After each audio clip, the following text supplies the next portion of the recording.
Six कुल मिलाकर हमारे पास 3 चैप्टर्स के अंदर इंक्लूडेड है। ये तीनों के तीनों चैप्टर्स हमारे पास बहुत सिंपल है, बहुत शॉर्ट चैप्टर है और बड़ी जल्दी ये चैप्टर्स हमारे पास खत्म हो जाते हैं। ये चैप्टर्स ऑलरेडी हम केमिस्ट्री में एक बार कर चुके होते, यानी कि अगर मैं पहले चैप्टर की बात करूं तो वो है dual nature of the matter and the radiation, या रेडिएशन एंड द मैटर। पढ़ते हैं हम पहले रेडिएशन और फिर मैटर पे चले जाते हैं, वो डिपेंड करता है, हम अपने हिसाब से उसको चला सकते हैं। नेक्स्ट हमारे पास आ जाता है एटॉमिक फिजिक्स। उस एटॉमिक फिजिक्स के अंदर हम स्टार्ट करते हैं from the J Thomson model, then we go to the Rutherford model, then हम बोहर एटॉमिक मॉडल करते हैं, देन हम एटॉमिक स्पेक्ट्रम पढ़ते हैं।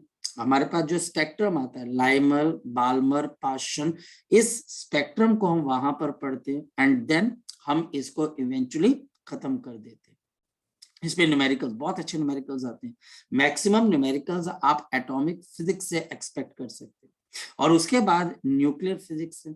न्यूक्लियर फिजिक्स के अंदर हम composition of nucleus, radius of the nucleus, आपके पास alpha decay, beta decay, gamma decay, mass defect, binding energy per nucleon, nuclear fission, nuclear fusion, या फिर रेडियो एक्टिविटी के laws, half life, average life, ये सारी चीजें हम वहां पर पढ़ते हैं। अब सीबीएसई बोलते हैं कि सिर्फ आपको उसमें से 2 टॉपिक्स पढ़ने, एक what is nucleus and what is the composition of nucleus, बस ये 2 टॉपिक और वो खत्म हो जाते हैं। और हमारे पास उसके बाद बचता है सेमीकंडक्टर। सेमीकंडक्टर्स के अंदर भी हमारे पास P type semiconductor, N type semiconductor, PN junction.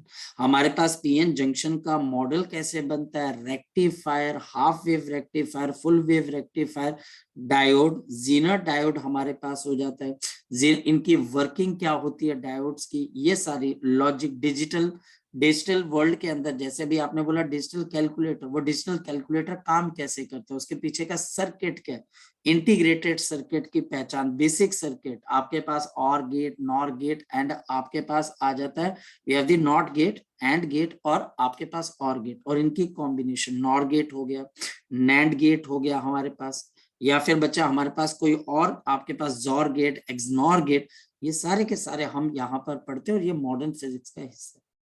कुल मिलाकर मॉडर्न फिजिक्स में से आप 5 से 6 क्वेश्चन एक्सपेक्ट कर सकते हो कहीं पर भी, किसी भी कॉम्पिटिटिव एग्जाम के अंदर। रही बात बोर्ड्स की, बोर्ड्स में ये वाला पार्ट आपके पास, आप मान के चलो 17 मार्क्स तक का पूछा जा सकता है एज पर सैंपल पेपर। ये 17 मार्क्स का बड़े आराम से, यानी कि 35 में से 17 मार्क्स सिर्फ और सिर्फ आपके पास किस में से आएंगे, मॉडर्न फिजिक्स में से। आपके पास 3 मार्क्स तक का बच्चा आपको कोई इलेक्ट्रोमैग्नेटिक वेव्स का कोई पार्ट आ जाएगा, और बाकी 15 नंबर का आपको क्या मिल जाएगा, आपके पास रे ऑप्टिक्स और वेव ऑप्टिक्स। तो ये आपके पास कॉम्पोजिशन होगी 35 नंबर के क्वेश्चन की।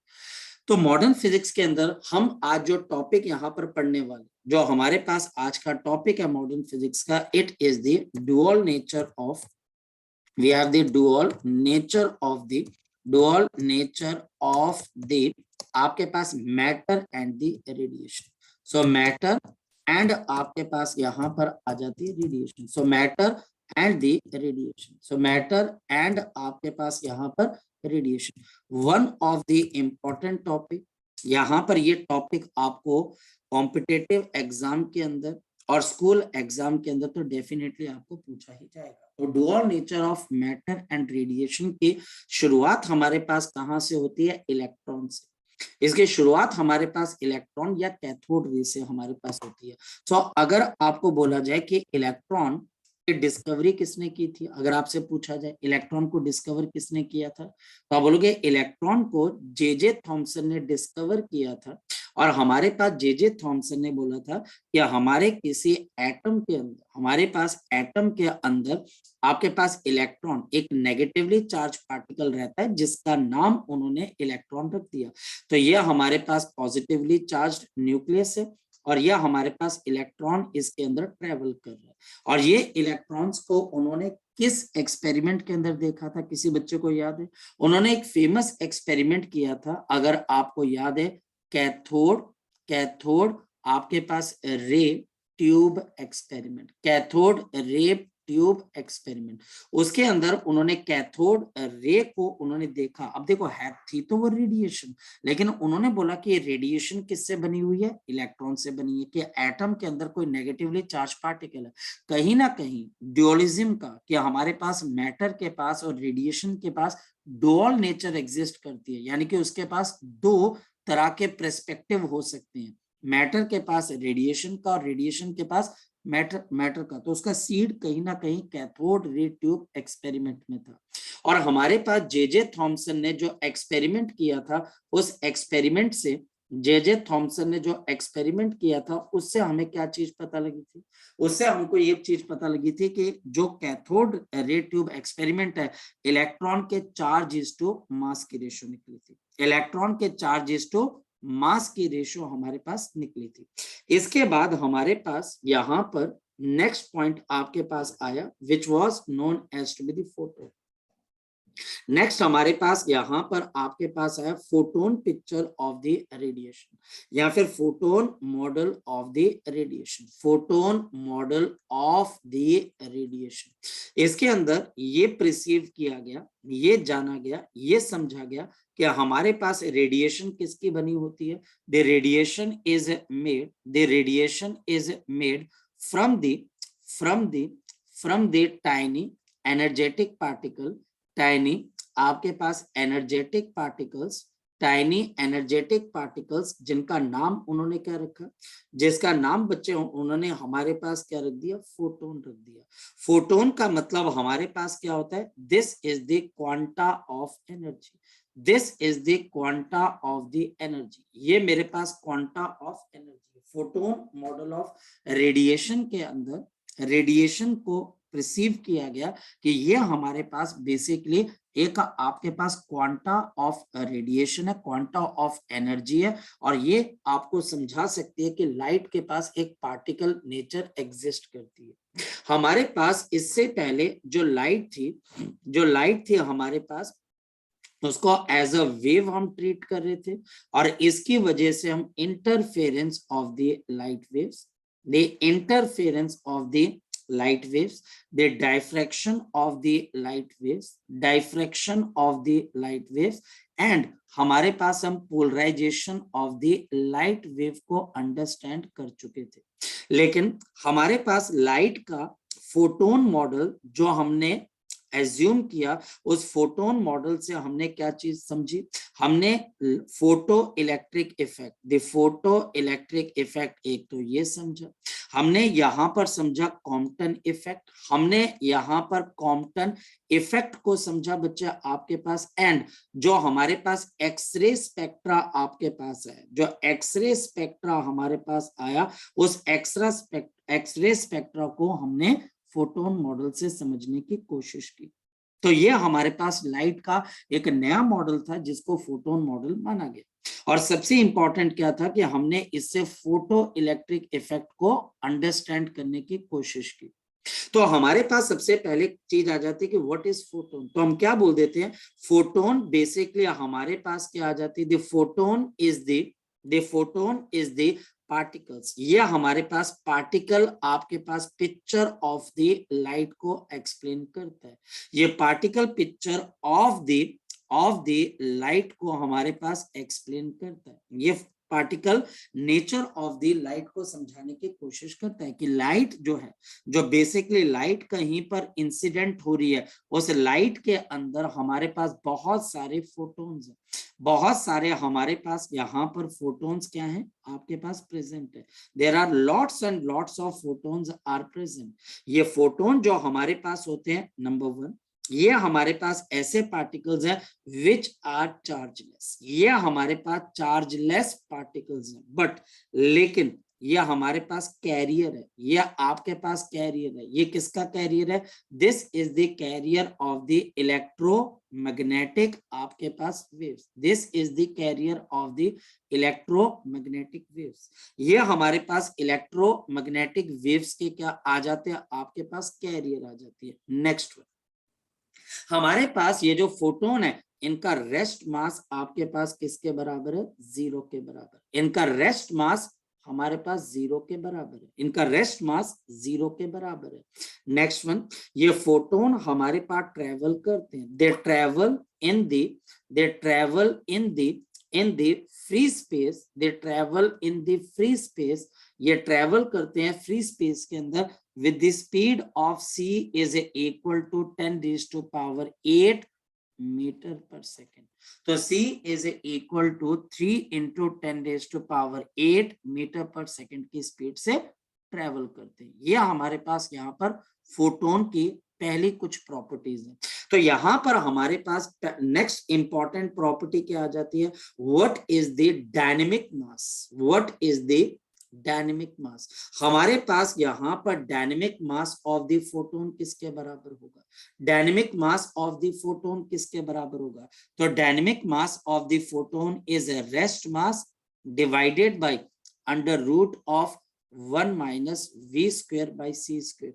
और इसका डायनेमिक मास हमारे पास 0/0, 0/0 का मतलब क्या है, इसका जो डायनेमिक मास है हमारे पास, जिसको हम m बोल रहे हैं, वो हमारे पास 0/0 की फॉर्म है, जिसको हम इनडिटर्मिनेंट फॉर्म बोलते हैं, which is known as to be the indeterminate form, the indeterminate form in the mathematics. यानी कि हमारे पास इसके लिए कोई भी मास हो सकता है right from 0 up to the infinity. तो इसका मतलब फोटोन आपके पास जब चलता है तो उसके पास मास होता है, और जब वो नहीं चलता है तो उसके पास रेस्ट मास 0 होता है। पर कोई भी मास, कोई भी फोटोन आपको कभी भी रेस्ट पे नजर नहीं आएगा, सारे फोटोन्स हमारे पास ट्रेवल करते हैं। नेक्स्ट वन हमारे पास, नेक्स्ट वन, द फोटोन जो हमारे पास यहाँ पर फोटोन्स है, द फोटोन आपके पास है आल्सो अंडरगोज, ये हमारे पास अंडरगोज चले जाते हैं बच्चे हमारे पास रिफ्लेक्शन, द रिफ्लेक्शन एंड हमारे पास रिफ्रैक्शन। और करंट स्टडीज हमको क्या बताती है, करंट स्टडीज हमको ये भी बताती है बच्चे, it also undergoes the process of the interference and diffraction. ये इंटरफेरेंस और डाइफ्रैक्शन की प्रोसेस को भी क्या करते हैं बच्चे, ऑब्जर्व करवाते हैं। ये इंटरफेरेंस और डाइफ्रैक्शन के प्रोसेस को भी ऑब्जर्व करवाते हैं। तो ये फोटोन का हमारे पास नेक्स्ट प्रॉपर्टी है। नेक्स्ट हमारे पास क्या आ जाता है, फोटोन। द फोटोन जो हमारे पास यहाँ पर फोटोन आपके पास है, carries the energy, the photon carries the energy, the photon carries, एक single photon carries the energy, ये हमारे पास एनर्जी को कैरी करता है। और कितनी एनर्जी होती है, h इंटू म्यू, ये हमारे पास h इंटू म्यू की एनर्जी कैरी करता है, जहां पर h मेरे पास क्या है बच्चे, Planck's constant 6.6 into 10 raised to power -34 joule second. और हमारे पास इसकी एक और वैल्यू है hc अपॉन लैम्डा, जहां पर lambda wavelength of the light होगी जिसके अंदर ये फोटोन चल रहा है। और हमारे पास c की वैल्यू कितने के बराबर है, c की वैल्यू हमारे पास 3 into 10 raised to power 8 metre पर सेकेंड। और ये सारी की सारी एनर्जी किसके अंदर मेजर हो रही है, आपके पास जूल के अंदर। और सबसे पहला कॉन्सेप्ट जो आपको पता होना चाहिए कि हमें इसको इलेक्ट्रॉन वोल्ट के अंदर कन्वर्ट करना आना चाहिए। टीचर आपको फोटोन के एनर्जी को इलेक्ट्रॉन वोल्ट के अंदर कन्वर्ट करने को बोलेगा इन इलेक्ट्रॉन वोल्ट। मेरे पास energy of the photon will be equal to h mu, अब ये जूल के अंदर है, और हमारे पास है 1.6 into 10 raised to power -19 joule कितने के बराबर होता है, 1 इलेक्ट्रॉन वोल्ट। तो 1 जूल का मतलब आपके पास कितना आ जाएगा, h mu divided by 1.6 into 10 raised to power -19। और we can write down E is equal to hc upon lambda, और यहां पर मेरे पास h इंटू सी और यहां पर lambda into 1.6 into 10 raised to power -19 electron volt. अगर टीचर कभी भी आपको एक सिंगल फोटोन की एनर्जी इलेक्ट्रॉन वोल्ट के अंदर निकालने को बोलता है तो हम इस तरीके से निकालेंगे, हम इसके एनर्जी को कुछ इस तरीके से निकालने की कोशिश करेंगे। नेक्स्ट वन हमारे पास आ जाता है कि ये एनर्जी बेसिकली क्या है, काइनेटिक एनर्जी है कि पोटेंशियल एनर्जी है।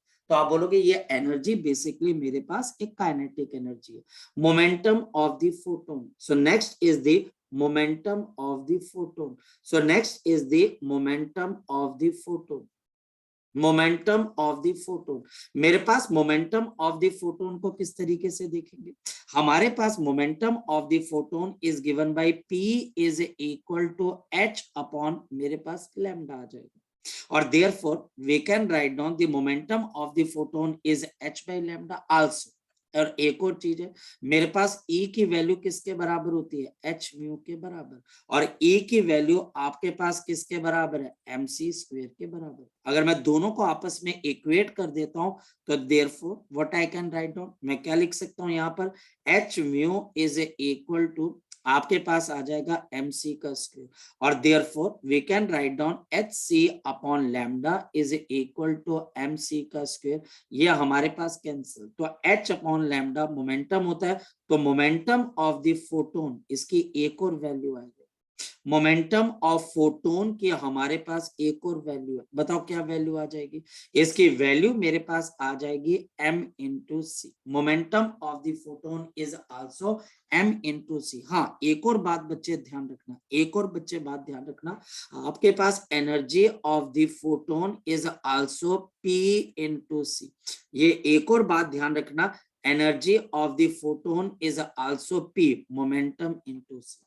ये पॉइंट हमेशा याद रखना, क्योंकि अगर P की वैल्यू आप डालते हो तो आपकी एनर्जी क्या हो जाती है, mc स्क्वायर। तो मतलब सारी चीजें रिलेटेबल है, तो इससे मुझे एक और चीज पता लग जाती है। और बताओ, मेरे पास मोमेंटम ऑफ फोटोन का आपके पास एक और फॉर्मूला बन जाएगा, P is equal to E divided by C। So P is equal to E divided by हमारे पास यहाँ पर C आ जाता है। नेक्स्ट, अब हमारे पास अगर हम फोटोन की बात करें तो फोटोन के रिलेटेबल हमारे पास अब यहां पर सबसे पहली चीज क्या आ जाती है, number of the photons, number of the photon. अब ये थोड़ा सा अलग चलते हैं बच्चे हमारे पास। So next is the intensity of the light and the intensity of the light and the photon number, intensity of the light and the photon number. ध्यान से समझना, इसमें मैक्सिमम बच्चे फंसते हैं। हमारे पास अगर देखा जाए तो इंटेंसिटी का फॉर्मूला क्या होता है, इंटेंसिटी का फॉर्मूला मेरे पास यहां पर आ जाता है पावर पर यूनिट, आपके पास यहां पर area, power per unit area, और this is equal to energy per unit area per unit time. अगर मेरे पास लाइट के अंदर n फोटोन्स है, मेरे पास n फोटोन्स है बच्चे, किसी भी लाइट के अंदर n फोटोन्स है, तो इंटेंसिटी ऑफ द लाइट किसके बराबर आ जाएगी, तो intensity of the light will be equal to, मेरे पास ये आ जाएगी NH म्यू, और आपके पास आ जाएगा A इंटू टी। तो मेरे पास इंटेंसिटी ऑफ लाइट किसके बराबर आ जाएगा, NH mu divided by A into T. तो N मेरे पास नंबर ऑफ फोटोन्स आ जाते हैं। हमारे पास जो इंटेंसिटी है उसका फॉर्मूला क्या है, इंटेंसिटी ऑफ आपके पास फॉर्मूला क्या है, वॉट पर मीटर स्क्वायर, वॉट पर मीटर स्क्वायर। तो यहां पर मेरे पास हियर, यहां पर मेरे पास क्या आ जाएगा, N is the number of the photon, n is the number of the photons जो कि हमारे पास यहाँ पर लिबरेट हो रहे हैं।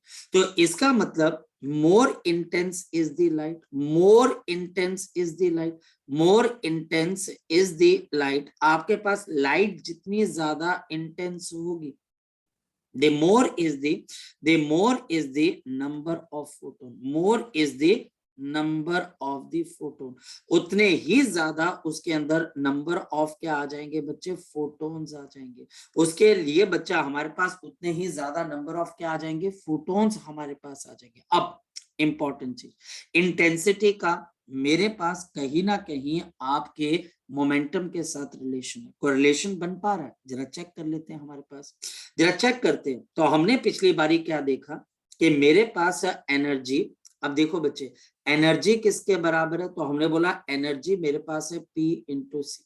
तो मेरे पास ये एनर्जी E आ गई, तो इसका मतलब बच्चे इस एनर्जी को मैं किससे रिप्लेस कर सकता हूँ, P और C से।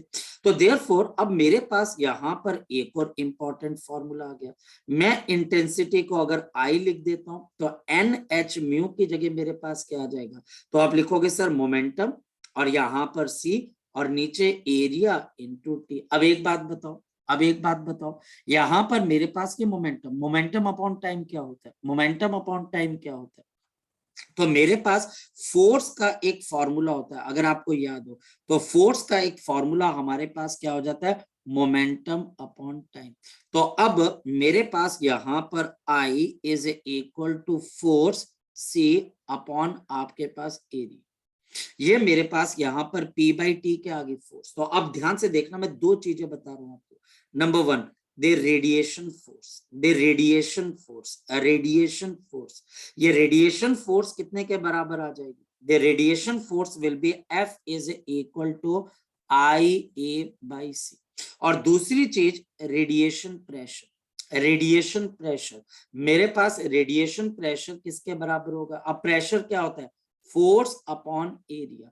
तो रेडिएशन प्रेशर किसके बराबर आ जाएगा? ये मेरे पास, इसको मैं R और P लिख देता हूं, and this will be equal to I divided by C। तो ये मेरे पास यहां पर क्या आ जाएगा? I divided by C। बहुत इंपॉर्टेंट है ये, हमारे पास बहुत बहुत इंपॉर्टेंट है ये पॉइंट। आपको टीचर एग्जामिनेशन में पूछ सकता है, जहां पर I intensity of the light है, C स्पीड ऑफ लाइट, और A एरिया जिसके ऊपर जाकर ये लाइट स्ट्राइक कर रही है, कितनी फोर्स प्रोड्यूस होगी। अब यहां पर मेरे पास आगे चलने पे मुझे एक और चीज पता लगती है, लाइट पूरी तरह से एब्जॉर्ब भी हो सकती है, रिफ्लेक्ट भी हो सकती है। उस केस में क्या होगा? मेरे पास सबसे पहली चीज जो हमको यहां पर समझ में आनी चाहिए, प्योर रिफ्लेक्टिंग सरफेस। अगर मेरे पास प्योर रिफ्लेक्टिंग सरफेस है, प्योर रिफ्लेक्टिंग मेरे पास अगर सरफेस आ जाती है, देन रेडिएशन फोर्स किसके बराबर है? Then the radiation force will be equal to, तो आपकी रेडिएशन फोर्स आ जाएगी 2IA अपॉन आपके पास। तो this will B 2IA upon मेरे पास यहाँ पर C के बराबर है। लेकिन और प्रेशर कितना हो जाएगा इसके अंदर से? तो रेडिएशन प्रेशर आपके पास कितना आ जाएगा? Radiation pressure will be equal to 2I divided by C। तो 2I डिवाइडेड बाई C। ये क्वेश्चन स्कूल पे नहीं आएंगे, कॉम्पिटेटिव एग्जाम के अंदर आएंगे, और ये फॉर्मूले टिका के आपको आने चाहिए कि पता है मुझे इस क्वेश्चन का आंसर। जैसे आपको इस क्वेश्चन का आंसर पता होगा, आपका आंसर वही जिसकी बात मैं शुरुआती दौर पे कर रहा था, कि मेरे को अगर IOQP का पेपर देना, उसमें क्वेश्चन मुश्किल नहीं होते, लेकिन क्या आपको उनके बीच का फॉर्मूला पता है? वो फॉर्मूले अगर आपको नहीं पता है या आपने लर्न नहीं किए हुए, तो आपका IOQP का पेपर बर्बाद हो जाता है, जबकि वो पेपर होता कुछ भी नहीं। तो मेरे पास यहाँ पर आगे प्योर रिफ्लेक्टिंग सरफेस, ये रेडिएशन फोर्स है, ये रेडिएशन प्रेशर है। लेकिन अगर मेरे पास एब्जॉर्बिंग सरफेस आ जाएगी तो क्या हो जाएगा? अगर मेरे पास एब्जॉर्बिंग सरफेस है, सपोज कि मेरे पास एब्जॉर्बिंग सरफेस है, मेरे पास यहाँ पर एक ऐसी सरफेस है जो रेडिएशन को एब्जॉर्ब कर जाती है, तो उस पर्टिकुलर केस के अंदर अब रेडिएशन फोर्स किसके बराबर आ जाएगी? क्योंकि अब लाइट वापस टकरा कर नहीं आ सकती है। इस पर्टिकुलर केस के अंदर मेरे पास क्या चीज आ जाएगी? This will B simple IA/C। और मेरे पास उस केस में रेडिएशन प्रेशर क्या होगा? रेडिएशन का प्रेशर आपके पास क्या होगा? Simple I divided by C। ये फॉर्मूले मुझे याद होने चाहिए, स्कूल लेवल के लिए नहीं, आपको कॉम्पिटिटिव एग्जाम के लिए बहुत अच्छे से ये फॉर्मूले पता होने चाहिए। I इंटेंसिटी ऑफ लाइट है, A वो एरिया जिसपे जाकर ये लाइट गिर रही है। और हमारे पास यहाँ पर ऐसा थोड़ी ना कि टीचर आपको जो है सस्ते में जाने देगा। अब मैं आपको बताता हूँ दो चीजें और बड़ी मजेदार चीजें। सपोज कि मेरे पास यहाँ पर इस तरीके से ये एक एरिया, यहां से मेरे पास एक लाइट जाती है जिसका मोमेंटम P है और टकराकर वापस आ जाती है, और यहाँ पर मेरे पास एंगल किसके बराबर है? दिस इज एंगल थीटा, और ये भी एंगल थीटा, और ये लाइट गई और टकराकर वापस आ गई। अब लाइट हमारे पास जाके टकरा के वापस आ रही है, तो टीचर मुझे अब ये बोलता है कि बताओ यहाँ पर फोर्स कितने के बराबर लगी, यहाँ पर मेरे पास फोर्स कितने के बराबर लगी। तो मुझे चेंज ऑफ मोमेंटम पता होना चाहिए, मुझे यहाँ पर चेंज ऑफ मोमेंटम पता होना चाहिए कि मोमेंटम कितना चेंज हुआ।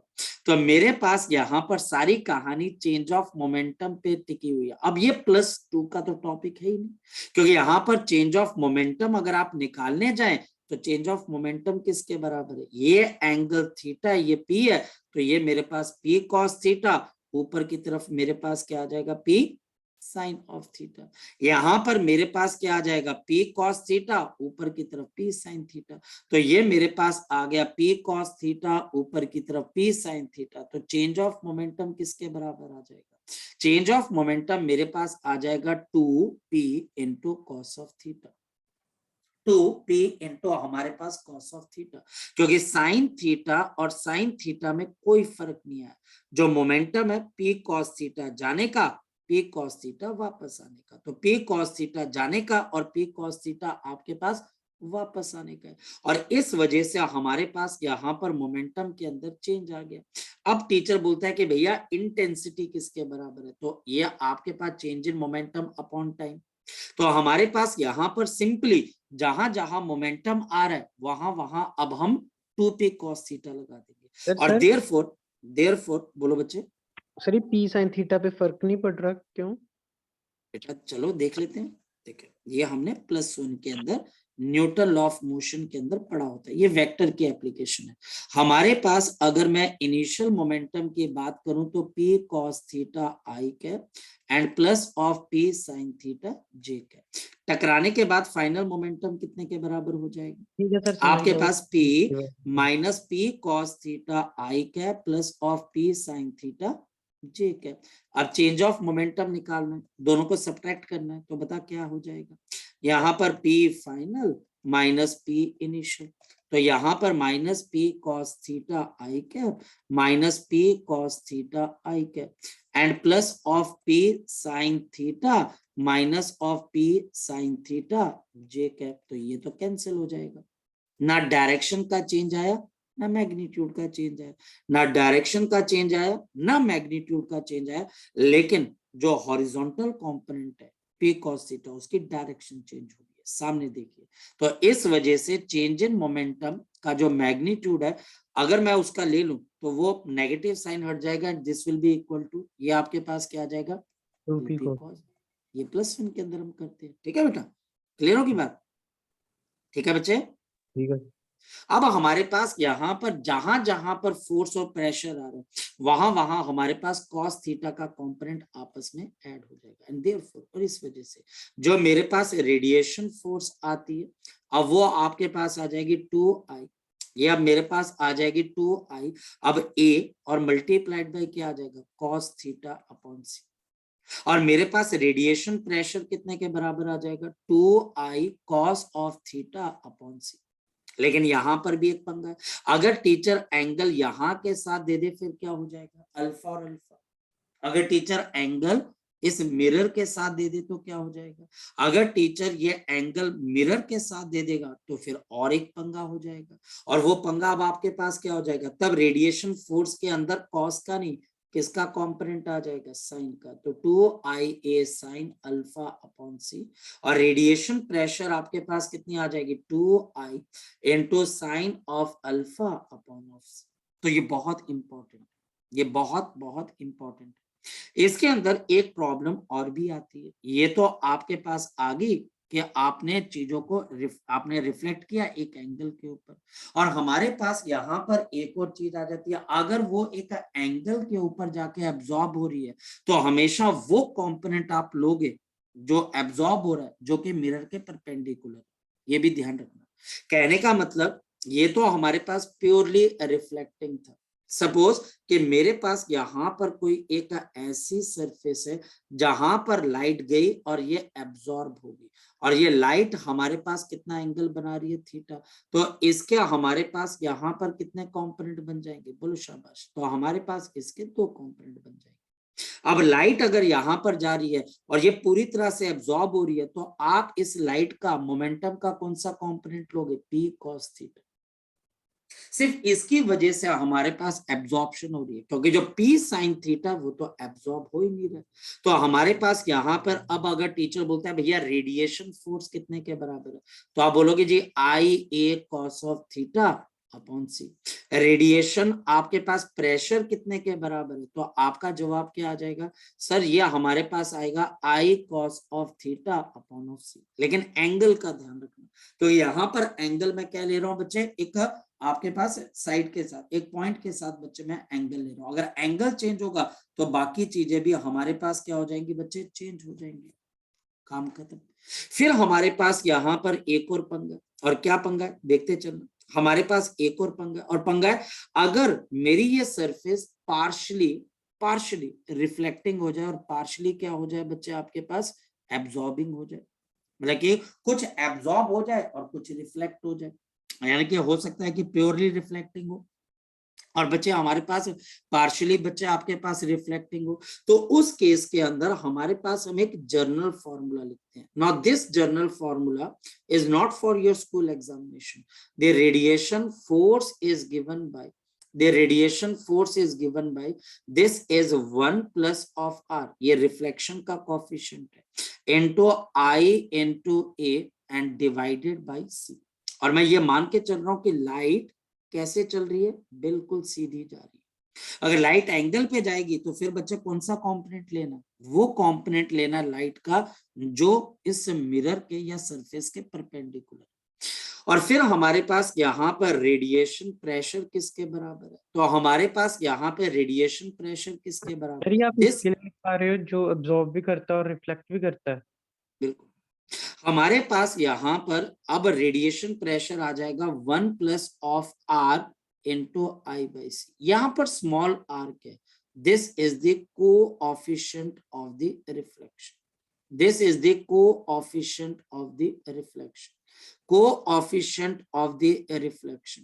आपके पास आर की वैल्यू 0 हो जाएगी एक प्योर एब्जॉर्प्शन के लिए, जब आपकी बॉडी प्योर एब्जॉर्ब करेगी, और आर की वैल्यू 1 हो जाएगी जब ये लाइट पूरी तरह से क्या हो जाएगी, जब ये लाइट आपके पास प्योरली क्या हो जाएगी, रिफ्लेक्ट हो जाएगी।